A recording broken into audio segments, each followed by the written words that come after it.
Hello friends, പുതിയൊരു വീഡിയോയിലേക്ക് എല്ലാവർക്കും സ്വാഗതം. അപ്പോൾ നമ്മൾ പുതിയ ടബ്ബുകളൊക്കെ വാഷ് ചെയ്ത് നല്ല രീതിയിൽ ക്ലീൻ ചെയ്ത് വെച്ചിട്ടുണ്ട്. അപ്പോൾ ഇതിൻ്റെ അത് വെള്ളം പിടിച്ച് വെക്കാൻ പോകണം. എന്തിനാണെന്ന് വെച്ചിട്ടുണ്ടെങ്കിൽ നമ്മൾ കുറച്ച് മീനുകളെ, പുതിയ ഗപ്പികളെ, വെറൈറ്റി ഗപ്പികളെ വാങ്ങാൻ പോവുകയാണ്. അപ്പോൾ അതിൻ്റെ വാങ്ങുന്നതും ഇതിൻ്റെ അകത്ത് റിലീസ് ചെയ്യുന്നതൊക്കെ തുടർന്നുള്ള കാര്യങ്ങളൊക്കെയാണ് ഇന്നത്തെ വീഡിയോയിൽ നമ്മൾ കാണിക്കാൻ പോകുന്നത്. പുതിയ കുറച്ച് ഗപ്പികളെ നമുക്ക് നമ്മുടെ കളക്ഷനിലേക്ക് ആവശ്യമുണ്ട്. അതുപോലെ തന്നെ നിലവിലുള്ള ഗപ്പികളിൽ കുറച്ച് അപ്ഡേഷൻസും വേണം. അപ്പോൾ അതിന് വേണ്ടിയാണ് നമ്മൾ പുതിയ ലൈനേജും പുതിയ വെറൈറ്റി ഗപ്പികൾ, അതുപോലെ തന്നെ പുതിയ ലൈൻ ഗപ്പികളൊക്കെ എടുക്കാൻ പോകുന്നത്. അപ്പോൾ അതിൻ്റെ A to Z കാര്യങ്ങൾ ഞാൻ നിങ്ങളെ കാണിക്കുന്നതാണ്. അപ്പോൾ നമുക്ക് വീഡിയോയിലേക്ക് കിടക്കാം.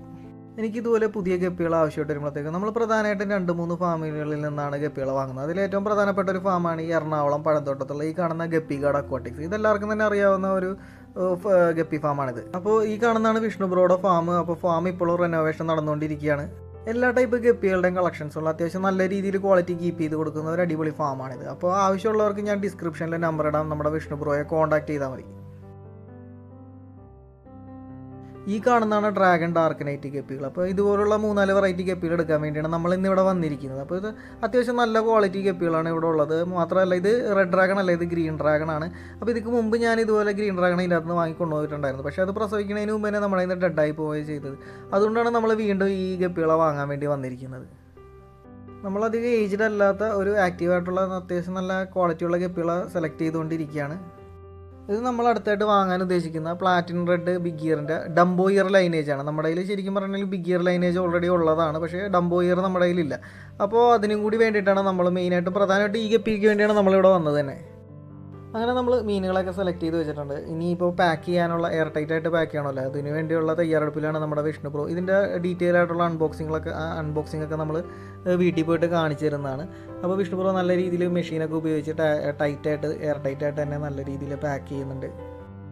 അങ്ങനെ നമ്മുടെ പാക്കിംഗ് ഒക്കെ കഴിഞ്ഞിട്ടുണ്ട്. അപ്പോൾ 4 വെറൈറ്റി ഗപ്പികളേ ഉള്ളൂ. പക്ഷേ പാക്ക് ചെയ്ത് വന്നപ്പോഴത്തേക്കും 10-11 പാക്ക് ആയിട്ടുണ്ട്. കാരണം എന്ന് വെച്ചിട്ടുണ്ടെങ്കിൽ മെയിൽ ഫീമെയിലൊക്കെ തരംതിരിച്ച്, അതുപോലെ തന്നെ സൈസൊക്കെ തരംതിരിച്ചാണ് നമ്മൾ പാക്ക് ചെയ്ത് വെച്ചിരിക്കുന്നത്. അതുകൊണ്ട് തന്നെയാണ് ഇത്രയും പാക്കുകളുടെ എണ്ണം കൂടിയത് തന്നെ. വിഷ്ണു ബ്രോ അതിൽ വരെ നല്ല കെയർ ചെയ്തിട്ടാണ് പാക്ക് ചെയ്യുന്നത്. അങ്ങനെ നമ്മൾ മീനുകളൊക്കെ പാക്ക് ചെയ്ത് വെച്ചിട്ടുണ്ട്. അപ്പോൾ പാക്കിങ്ങിൽ വരെ ബ്രോയുടെ ക്വാളിറ്റി കാണുന്നുണ്ട്. അപ്പോൾ നല്ല രീതിയിൽ തന്നെയാണ് പാക്ക് ചെയ്ത് വെച്ചിരിക്കുന്നത്. അപ്പോൾ മാക്സിമം ഒരു ചെറിയൊരു പാക്ക് ചെയ്തുകൊണ്ട് തന്നെ മാക്സിമം 2 മീനുകളെ ഒരു പാക്കിൽ കൊള്ളുള്ളൂ. അതുകൊണ്ട് തന്നെയാണ് ഇത്രയും പാക്കിൻ്റെ എണ്ണം കൂടിയത് തന്നെ. അപ്പോൾ അത് നിങ്ങൾക്ക് നോക്കിയാൽ കാണാൻ പറ്റും. ഇതിൻ്റെ അകത്ത് 2 ഫീമെയിലാണ് കിടക്കുന്നത്. അതുപോലെ തന്നെ അത് ഡാർക്ക് നൈറ്റിൻ്റെ ഫീമെയിലാണ്. ഈ ഫീമെയിലൊരു പ്രത്യേകത എന്ന് വെച്ചിട്ടുണ്ടെങ്കിൽ ഇതിൻ്റെ വാല് കീറിയിട്ടുണ്ട്. പക്ഷേ മീൻ നല്ല ആക്റ്റീവാണ്, അതുപോലെ തന്നെ പ്രസവിക്കാറായ മീനാണ്. അതുകൊണ്ട് തന്നെയാണ് ഈ മീനെ തന്നെ ഞാൻ സെലക്ട് ചെയ്തത്. അതിൻ്റെ മെയിലാണ് ഈ കാണുന്നത്. നല്ല രീതിയിൽ ഗ്രീൻ കളർ കയറി വന്നിട്ടുണ്ട്. ഡോർസൽ ഫിന്ന് നല്ല രീതിയിൽ ഇറങ്ങിയിട്ടുണ്ട്. അപ്പോൾ ഇതിൻ്റെയൊക്കെ ഡീറ്റെയിൽ അൺബോക്സിങ് നമുക്ക് വീട്ടിൽ ചെന്നിട്ട് നോക്കാം. അങ്ങനെ നമ്മുടെ വിഷ്ണു ബ്രോ ഫൈനലായിട്ട് കിറ്റിലേക്ക് നമുക്ക് ഹാൻഡ് ഓവർ ചെയ്തിട്ടുണ്ട്. അപ്പോൾ നേരത്തെ പറഞ്ഞ പോലെ മീനുകളെ നല്ല ക്വാളിറ്റിയുള്ള നല്ല വെറൈറ്റി ഗപ്പികൾ വേണമെന്നുണ്ടെങ്കിൽ വിഷ്ണു ബ്രോനെ കോൺടാക്ട് ചെയ്താൽ മതി. നിങ്ങൾക്ക് നല്ല മീനുകളെ കിട്ടുന്നതാണ്.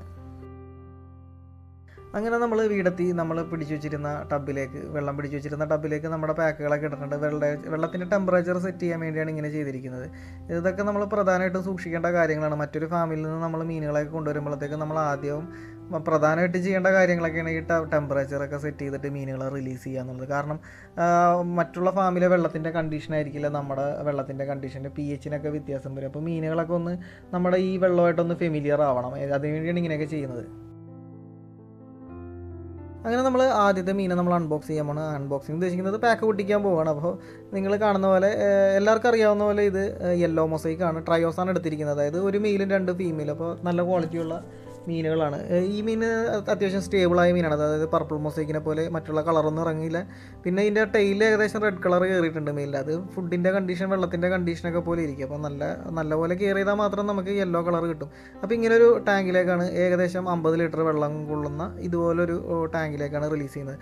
അപ്പോൾ റിലീസ് ചെയ്യുന്നതിന് മുമ്പായിട്ട് നമ്മൾ ഇതുപോലെ തന്നെ ടെമ്പറേച്ചറും സെറ്റ് ചെയ്യാൻ, വെള്ളത്തിൻ്റെ കണ്ടീഷനൊക്കെ സെറ്റ് ചെയ്യാനായിട്ട് ഇതുപോലെ ഒരു കുപ്പിയിൽ ഇറക്കി വെച്ചിട്ടുണ്ട്. അപ്പോൾ ഏകദേശം 2-3 മണിക്കൂർ ഇതിൻ്റെ അകത്ത് ഇങ്ങനെ വെച്ച് ഇതുപോലെ പയ്യെ വെള്ളം ആഡ് ചെയ്ത് കൊടുത്തതിന് ശേഷം മാത്രമാണ് നമ്മൾ ഇതിൻ്റെ അകത്തേക്ക് മീനുകളെ റിലീസ് ചെയ്യുന്നത്. രണ്ടാമതായിട്ട് നമ്മൾ അൺബോക്സ് ചെയ്യാൻ പോകുന്നത് പർപ്പിൾ മൊസൈക്കിൻ്റെ 3 ഫീമെയിലാണ്. അപ്പോൾ മെയിലിനെ ഞാൻ ഇതിൻ്റെ അകത്ത് വാങ്ങിയിട്ടില്ല. കാരണം എന്ന് വെച്ചിട്ടുണ്ടെങ്കിൽ നമ്മുടെ കയ്യിൽ ഓൾറെഡി 2 അടിപൊളി നല്ല ക്വാളിറ്റിയുള്ള മെയിൽ കിടക്കുന്നുണ്ട്, ഷൂട്ടർ മെയിൽ. അപ്പോൾ അതിൻ്റെ വീഡിയോ ഞാൻ കഴിഞ്ഞ ദിവസം അപ്ലോഡ് ചെയ്തിട്ടുണ്ടായിരുന്നു. അപ്പോൾ നമുക്ക് ശരിക്കും പറഞ്ഞു കഴിഞ്ഞിട്ടുണ്ടെന്നുണ്ടെങ്കിൽ 3 ഫീമെയിലിൻ്റെ ആവശ്യം ഇനി വരുന്നുള്ളൂ. ഓൾറെഡി 2 മെയിൽ നമ്മുടെ കയ്യിലുണ്ടല്ലോ. അപ്പോൾ ഇതാണ് നമ്മുടെ മെയിലിന് ഇട്ടിരിക്കുന്ന ടാങ്ക്. നമ്മുടെ ഷൂട്ടർ മെയിൽസിന് എല്ലാത്തിനും ഇട്ടിരിക്കുന്ന ടാങ്കാണിത്. അപ്പോൾ ഇതിൻ്റെ ഡീറ്റെയിൽഡ് വീഡിയോ ഞാൻ ചെയ്തിട്ടുണ്ടായിരുന്നു. അപ്പോൾ കാണാത്തവരാണെങ്കിൽ ഒന്ന് കണ്ടിരുന്നാൽ നന്നായിരിക്കും. അപ്പോൾ ഈ കാണുന്നതാണ് നമ്മളുടെ ഷൂട്ടർ മെയിൽ പർപ്പിൾ മൊസൈക്ക്. അപ്പോൾ ഈ മീനായിട്ടാണ് നമ്മൾ പുതിയതായിട്ട് വാങ്ങിയിരിക്കുന്ന ഫീമെയിലിനെ ബ്രീഡ് ചെയ്യിപ്പിക്കാൻ പോകുന്നത്. ഇതേപോലത്തെ ഒരു മെയിൽ കൂടി നമ്മുടെ കയ്യിലുണ്ട്, അത് മറ്റൊരു ടാങ്കിൽ ഇട്ടിരിക്കുന്നതാണ്. അപ്പോൾ ഈ 2 ഷൂട്ടർ മെയിൽസിനെ വെച്ചിട്ടാണ് നമ്മളെ ബ്രീഡ് ചെയ്യിപ്പിക്കാൻ വേണ്ടിയാണ് നമ്മൾ പുതിയതായിട്ട് 3 ഫീമെയിലിനെ മേടിച്ചത്. അപ്പോൾ ഇതാണ് നമ്മുടെ കയ്യിലുള്ള രണ്ടാമത്തെ മെയിൽ. പക്ഷേ ഇത് ഇത്തിരി ഏജ്ഡായിട്ടുള്ള മെയിലാണ്, എന്നാലും കുഴപ്പമില്ല, നമുക്ക് ഏകദേശം ബ്രീഡ് ചെയ്യിപ്പിക്കാനായിട്ട് ഈ മെയിൽ മതിയാവും. ഏകദേശം 20 ലിറ്റർ വെള്ളം കൊള്ളുന്ന ഈ 2 പെയിൻറ്റ് ബക്കറ്റിലിട്ടാണ് ഇപ്പോൾ പുതിയതായിട്ട് വാങ്ങിയ 3 ഫീമെയിലിനെ നമ്മൾ ബ്രീഡ് ചെയ്യിപ്പിക്കാൻ പോകുന്നത്. പെയിൻറ്റ് ബക്കറ്റ് ആണെങ്കിലും അത്യാവശ്യം നല്ല രീതിയിൽ നമ്മൾ വാട്ടർ പ്ലാന്റ്സ്, മീനുകൾക്ക് ആവശ്യമായ വാട്ടർ പ്ലാന്റ്സ് നമ്മൾ സെറ്റ് ചെയ്ത് കൊടുത്തിട്ടുണ്ട്. അങ്ങനെ നമ്മൾ 3 എണ്ണത്തിൽ 2 മെയിലിനെ നമ്മൾ ആദ്യത്തെ പെയിൻറ്റ് ബക്കറ്റിലാണ് ഇറക്കി വെച്ചിരിക്കുന്നത്. ഇതുപോലെ തന്നെ 2 ഫീമെയിലിനെ നമ്മൾ ടെമ്പറേച്ചർ സെറ്റ് ചെയ്യാനിട്ടിരിക്കുകയാണ്. അപ്പോൾ മെയിൽ അതിൻ്റെ ചുറ്റും ഏകദേശം നല്ല രീതിയിൽ ഓടി നടക്കുന്നുണ്ട്.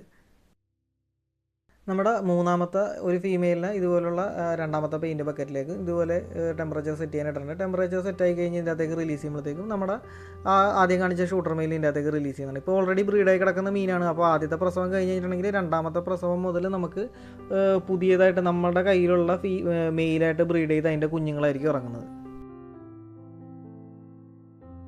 നല്ല രീതിയിൽ കാക്കശല്യം ഉള്ളതുകൊണ്ട് തന്നെ ഇതുപോലുള്ളൊരു നെറ്റ് കൊട്ട ഉപയോഗിച്ച് ഞാൻ മൂടി വെക്കുകയാണ്. അപ്പോൾ നമ്മുടെ മീനുകളെല്ലാം തന്നെ ഇരിക്കുന്ന ഔട്ട്ഡോറാണ്. അപ്പോൾ ഇതുപോലെ മൂടി വെച്ചില്ല എന്നുണ്ടെങ്കിൽ അടുത്ത ദിവസം നോക്കുമ്പോഴത്തേക്കും ഒറ്റ മീനുകളെ നമുക്ക് കാണാൻ പറ്റിയെന്ന് വരില്ല. ഇനി നമ്മുടെ മൂന്നാമത്തെ മീനുകളെ നമ്മൾ റിലീസ് ചെയ്യാൻ പോകുന്നത് ഡ്രാഗൺ ഡാർക്കനൈറ്റ് ആണ്. അപ്പോൾ ഇത് 2 ട്രയോസാണ് എടുത്തിരിക്കുന്നത്. 2 ട്രയോസ് എന്ന് പറഞ്ഞിട്ടുണ്ടെങ്കിൽ 2 മെയിലും 4 ഫീമെയിലും. അപ്പോൾ ഇത്രയും കൂടുതൽ മീനുകളെ ഞാൻ ഇതിൻ്റെ അകത്ത് എടുത്തത് എന്താണെന്ന് വെച്ചിട്ടുണ്ടെങ്കിൽ ഇത് എനിക്ക് ഭയങ്കര ഇഷ്ടപ്പെട്ട ഒരു വെറൈറ്റി മീനുകളാണ്. നല്ല ഭംഗിയാണ് ഇതിനെ കാണാനായിട്ട്. അതുകൊണ്ട് തന്നെയാണ് ഇത്ര എണ്ണം ഞാൻ എടുത്തിരിക്കുന്നത്. ഈ കാണുന്നത് അതിൻ്റെ മെയിലാണ്. ഇതിൻ്റെ ഡോർസൽ ഫിന്ന് നല്ല രീതിയിൽ വലിപ്പം വെക്കുന്ന, അതുപോലെ തന്നെ കറുത്ത ചെവിയായിരിക്കും ഇവർക്ക്. അപ്പോൾ നല്ല രീതിയിൽ ഡോർസൽ ഫിന്ന് വെക്കുന്ന ഒരു ടൈപ്പ് മീനുകളാണ്. മാത്രമല്ല ഇതിൻ്റെ ഫീമെയിലുകൾക്കും മെയിലിനെ പോലെ തന്നെ ഡോർസൽ ഫിന്ന് നല്ല രീതിയിൽ വരുന്നതാണ്. സാധാരണ രീതിയിൽ ഫീമെയിൽ ഗപ്പികൾക്ക് ഡോർസൽ ഫിന്ന് വരാറില്ല. ഇത് 2 മെയിലാണ്. ഞാനിപ്പോൾ ഫീമെയിലിനെടുത്ത് നിങ്ങൾക്ക് കാണിച്ചു തരാം. അതിൻ്റെ അകത്ത് നല്ല രീതിയിൽ ഡോർസൽ ഫിന്ന് ഇറങ്ങിയ ഫീമെയിലുകളാണ് നമുക്ക് കിട്ടിയിരിക്കുന്നത്. അപ്പോൾ ഈ കാണുന്നതാണ് ഡോർസൽ ഫിൻ ഇറങ്ങേണ്ട ഫീമെയിലിനും നല്ല രീതിയിൽ ഡോർസൽ ഫിൻ ഇറങ്ങിയിട്ടുണ്ട്. മാത്രമല്ല ഇത് നല്ല ആക്റ്റീവായിട്ടുള്ള പ്രസവിക്കാറായിട്ടുള്ള ഫീമെയിലാണ്. അപ്പോൾ പ്രസവിക്കാറായിട്ടുള്ള ഫീമെയിൽസിനെ നോക്കിയാണ് നമ്മൾ സെലക്ട് ചെയ്തിരിക്കുന്നത്. ഈ 2 ട്രയോസ് എടുത്തിരിക്കുന്ന ഡ്രാഗൺ ഗപ്പികളെ 3 ടാങ്കിലേക്കായിട്ടാണ് നമ്മൾ റിലീസ് ചെയ്യാൻ പോകുന്നത്. അതിൽ ആദ്യത്തെ ടാങ്കാണിത്. ഇതിൻ്റെ അകത്ത് ഏകദേശം 50 ലിറ്റർ വെള്ളം കൊള്ളുന്ന ഒരു ക്യാൻ കട്ട് ചെയ്ത് വെച്ചിരിക്കുകയാണ്. അപ്പോൾ ഇതിൻ്റെ അകത്ത് ഫോക്സ് ടെയിൽ വെച്ചിട്ടുണ്ട്. ഇതിൻ്റെ അകത്തേക്ക് നമ്മൾ ആദ്യത്തെ ഒരു ട്രയോസിനാണ് ഇടുന്നത്, അതായത് ഒരു മെയിലിന് 2 ഫീമെയിലിന്. അപ്പോൾ നമ്മൾ വെള്ളം ഒഴിച്ചു കൊടുത്ത് വെള്ളം ടെമ്പറേച്ചർ സെറ്റ് ചെയ്യാൻ വേണ്ടി ഇറക്കി വെച്ചിട്ടുണ്ട്.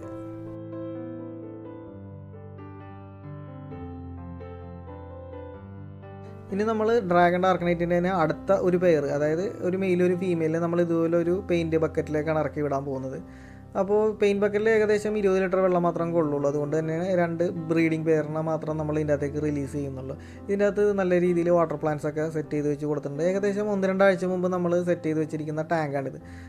ഞാനിപ്പോൾ മീനുകളെ വാങ്ങിച്ച് ഇതിൻ്റെ അകത്തേക്ക് റിലീസ് ചെയ്താൽ തന്നെ എല്ലാ ടാങ്കുകളും ഇതുപോലെ ഒരാഴ്ച 2 ആഴ്ച നമ്മൾ വെള്ളവും അതുപോലെ തന്നെ വാട്ടർ പ്ലാന്റൊക്കെ സെറ്റ് ചെയ്യുന്നത് കണ്ടീഷൻ ചെയ്ത് വെച്ചിട്ടായിരിക്കും മീനുകൾ അതിൻ്റെ അകത്തേക്ക് റിലീസ് ചെയ്യുന്നത്. ഇത് നമ്മുടെ അവസാനത്തെ ഒരു ഫീമെയിലാണ് ഡ്രാഗൺ ഡാർക്കനൈറ്റിൻ്റെ. നിങ്ങൾക്ക് ആദ്യമേ ഞാൻ പറഞ്ഞിട്ടുണ്ടായിരുന്നല്ലോ ഒരു ടെയിൽ കീറിയ ഒരു ഫീമെയിൽ എടുത്തിട്ടുണ്ടായിരുന്നു. അപ്പോൾ ഇതിനെ നമ്മൾ വേറെ ഒറ്റയ്ക്ക് ഒരു ടാങ്ക് സെറ്റപ്പിലാണ് ഇടുന്നത്. ഓൾറെഡി ബ്രീഡായി കിടക്കുന്ന കാരണം നമുക്ക് കുഞ്ഞുങ്ങളെ എന്തായാലും കിട്ടുന്നതാണ്. അപ്പോൾ ബ്രീഡിങ്ങിന് വേണ്ടി ഞാനൊരു ടാങ്ക് സെറ്റപ്പ് വാട്ടർ പ്ലാന്റ്സ് ഒക്കെ നിറഞ്ഞ ഒരു ടാങ്ക് സെറ്റപ്പ് ചെയ്ത് വെച്ചിട്ടുണ്ട്. നമ്മളപ്പോൾ അതിൻ്റെ അകത്തേക്കാണ് ഇതിനെ കൊണ്ട് ഇടാൻ പോകുന്നത്. അപ്പോൾ ഇതാണ് നമ്മൾ സെറ്റപ്പ് ചെയ്ത് വെച്ചിരിക്കുന്ന വാട്ടർ പ്ലാന്റ്. മെയിനായിട്ടും ബ്രീഡിങ്ങിന് വേണ്ടിയാണ് ഇങ്ങനെ ഒരു സെറ്റപ്പ് ചെയ്ത് വെച്ചിരിക്കുന്നത്. ഈ ഒരു വാട്ടർ പ്ലാന്റിൽ വേര് നല്ല രീതിയിൽ ടാങ്കിൽ ഇറങ്ങുന്നത് കാരണം തന്നെ നമുക്ക് ബ്രീഡിംഗ് കേജിൻ്റെ ആവശ്യം വരുന്നില്ല. കുഞ്ഞുങ്ങൾക്ക് ഹൈഡ് ചെയ്ത് വെക്കാനൊക്കെ നല്ല സ്പേസ് ഉണ്ട്. മാത്രമല്ല ഞാൻ ഒരു ഗപ്പി, അതായത് പ്രസവിക്കാറായ ഒരു ഗപ്പീനെ മാത്രമേ ഇതിൻ്റെ അകത്തേക്ക് റിലീസ് ചെയ്യാറുള്ളൂ. എന്നിട്ട് കുഞ്ഞുങ്ങളെ കിട്ടുന്നവർക്ക് ഞാൻ ഇതിൻ്റെ അകത്ത് നിന്ന് എടുത്ത് മാറ്റും. അങ്ങനെ നമ്മൾ 4ാമത്തെ മീൻ അൺബോക്സ് ചെയ്യാൻ പോവുകയാണ്. ഇപ്പോൾ എല്ലാവർക്കും അറിയാവുന്ന പോലെ തന്നെ ഇത് പ്ലാറ്റിൻ റെഡ് ബിഗ് ഇയർ. ഇതിൻ്റെ പ്രത്യേകത എന്ന് വെച്ചിട്ടുണ്ടെങ്കിൽ ഇത് ഡംബോ ഇയർ എന്ന് പറഞ്ഞൊരു ലൈനേജാണ്. അപ്പോൾ നമ്മുടെ കയ്യിൽ ഇതില്ല. ശരിക്കും പറയാം നമ്മുടെ കയ്യിൽ നോർമൽ ഇയർ ക്വാളിറ്റി ഉള്ള പ്ലാറ്റിനം റെഡ് ബിഗ് ഇയർ ഉള്ളത്. ഇതിൻ്റെ ഇയർ എന്ന് പറഞ്ഞാൽ നല്ല രീതിയിൽ ഇറങ്ങും. ഇപ്പോൾ നിങ്ങൾക്ക് നോക്കിയാൽ തന്നെ കാണാൻ പറ്റും. നല്ല രീതിയിൽ ഇറങ്ങുന്ന ഡംബോ ഇയർ എന്ന് പറഞ്ഞൊരു ലൈനേജാണ് ഈ കാണുന്നത്. ഇപ്പോൾ എൻ്റെ കയ്യിലുള്ള മീനുകൾ നോർമൽ ഇയർ ആണെന്ന് പറഞ്ഞായിരുന്നല്ലോ. അപ്പോൾ അതിൻ്റെ കുഴപ്പമെന്ന് വെച്ചിട്ടുണ്ടെങ്കിൽ ഇപ്പോൾ കുറേ നാളെ എൻ്റെ കയ്യിലുള്ള ലൈനാണത്. അപ്പോൾ കുറേ നാളെ ഇൻബ്രീഡിങ് നടന്ന് അതിൻ്റെ ഇയർ ക്വാളിറ്റി അതുപോലെ തന്നെ കളർ ക്വാളിറ്റിയൊക്കെ പോയിക്കൊണ്ടിരിക്കുകയാണ്. അപ്പോൾ അതിൽ തിരിച്ചു കൊണ്ടുവരാൻ വേണ്ടിയാണ് നമ്മൾ പുറത്തുനിന്ന് വേറൊരു ലൈൻ എടുത്തത്. അപ്പോൾ ഇതിൻ്റെ കുഞ്ഞുങ്ങളെ നമ്മൾ എൻ്റെ കയ്യിലുള്ള കുഞ്ഞുങ്ങളായിട്ട് ബ്രീഡ് ചെയ്ത് കഴിഞ്ഞിട്ടുണ്ടെങ്കിൽ നല്ല കുഞ്ഞുങ്ങളെ കിട്ടുമെന്നാണ് പ്രതീക്ഷിക്കുന്നത്. അപ്പോൾ ഇത് നമ്മുടെ ഒരു ടാങ്കിൽ നമ്മൾ വെള്ളം സെറ്റ് ചെയ്ത് വെച്ച ടാങ്കിൽ നമ്മൾ റിലീസ് ചെയ്ത നമ്മുടെ ബ്രൂഡ് സ്റ്റോക്കിനെ റിലീസ് ചെയ്ത ഒരു ടാങ്കാണ് മോസ്കോ വൈലറ്റ്. അതിൻ്റെ വീഡിയോയും ചെയ്തിട്ടുണ്ടായിരുന്നു. അത് കാണാത്തവരാണെങ്കിൽ ഒന്ന് കണ്ടാൽ നന്നായിരിക്കും. അങ്ങനെ നമ്മുടെ മീനുകളെ ഇതിൻ്റെ അകത്തേക്ക് വെള്ളം ടെമ്പറേച്ചർ സെറ്റ് ചെയ്യാൻ വേണ്ടി ഇതിൻ്റെ അകത്തേക്ക് ഇറക്കി വെക്കുകയാണ്. ഇതിൻ്റെ അകത്ത് ഞാൻ വാട്ടർ പ്ലാന്റ്സ് നട്ട് വെച്ചിട്ടുണ്ട്. ഫോക്സ് ടെയിലും കബോംബയാണ് ഞാൻ ഇതിൻ്റെ അകത്ത് സെറ്റ് ചെയ്ത് വെച്ച് കൊടുത്തിരിക്കുന്നത്.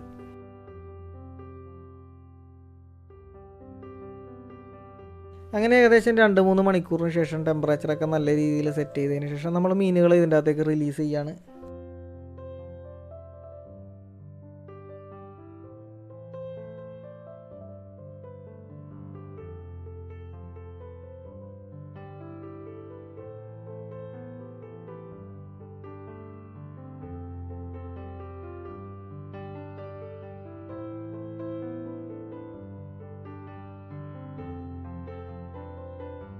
അങ്ങനെ തൊട്ടടുത്ത ദിവസം തന്നെ നമുക്കൊരു സന്തോഷ വാർത്ത കിട്ടിയിരിക്കുകയാണ്. നമ്മൾ പെയിൻറ്റ് ബക്കറ്റിലിട്ട ഡ്രാഗൺ ഡാർക്കനൈറ്റ് കുഞ്ഞുങ്ങളായിട്ടുണ്ട്. ഏകദേശം 20ഓളം കുഞ്ഞുങ്ങൾ നമുക്ക് കിട്ടിയിട്ടുണ്ട്.